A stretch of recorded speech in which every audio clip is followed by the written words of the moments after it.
Buenas noches, I'm Maria Guadalupe, and tonight we will be discussing the developing Mexicana Revolution. Following a 7-year laborious and costly fight, the Constitution of Mexico was adopted on this day, February 5th, 1917. Tonight, we'll be discussing the arduous effort of Mexicana pride and resilience. Tonight at the scene, we have Camila Lopez in Querétaro, where the Constitution of Mexico is being ratified and put into motion. Take it away, Camila. Bienvenidos! Tonight we're in an atmosphere full of liberty and craziness. There are rebels running all over as we see the Constitution is being signed right now by President Carranza outside of the Capitol. And here we have a citizen who would like to say a bit about it. This is loco!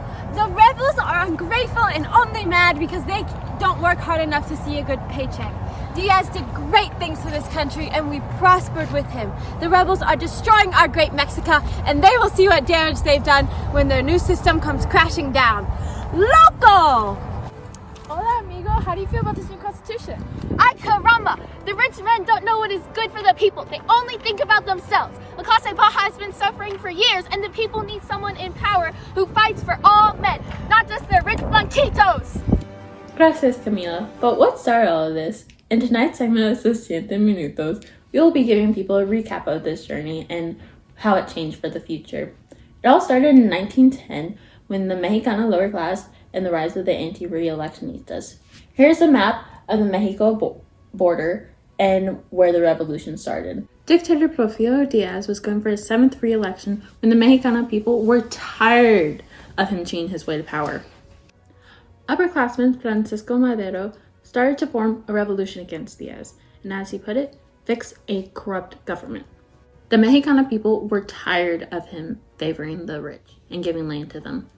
The middle and lower classes were tired of this economic crisis. The two of them went at it at a heated debate at the beginning of the revolution. You tanto! I have done more for this country than you peasants ever have, and you will only regret it when you rise against me. Give me a break. You've done nothing for this country except aid the Blanquito. Your people are suffering and you don't care. After the debate, on June 26, 1910, Diaz won the election and Madero was subsequently arrested. In November of that year, Madero escaped prison, and on May 25, 1911, he overthrew Diaz and became president himself. Madero was unpopular and disliked by many, even those who helped him gain power. He broke many promises, and Emiliano Zapata quickly turned on him and planned to start a reform and removal against him. Another guy that disliked him is a guy named Victoriano Huerta, a soldier from Diaz's regime. Huerta managed to have him overthrown and killed on February 22, 1913. However, Huerta was still unaware that he had a target on his back. Revolutionists Pancho Villa y Venustiano Carranza had strong opinions about Huerta. They agreed to join together and assemble an army. Villa organized this army of over 20,000 men. The relationship between the two constitutionalists did not last long.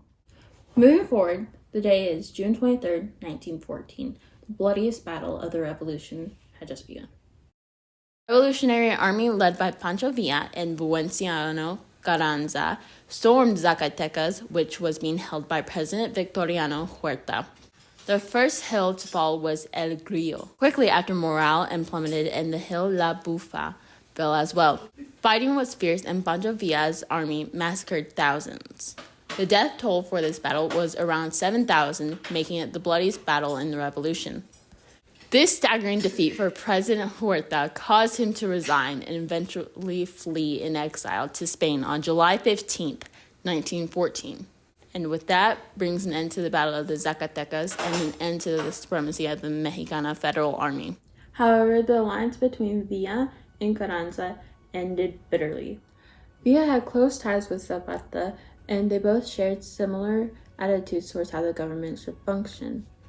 They were against Carranza's provisional government. Carranza had his general defeat Villa in 1915, and at last the war has ended, and while Mexico is still suffering financial problems and unrest, we've reached a sense of stability with our people. And that concludes our recap to explain what we know and love as our great Mexica. Thank you for joining us here tonight.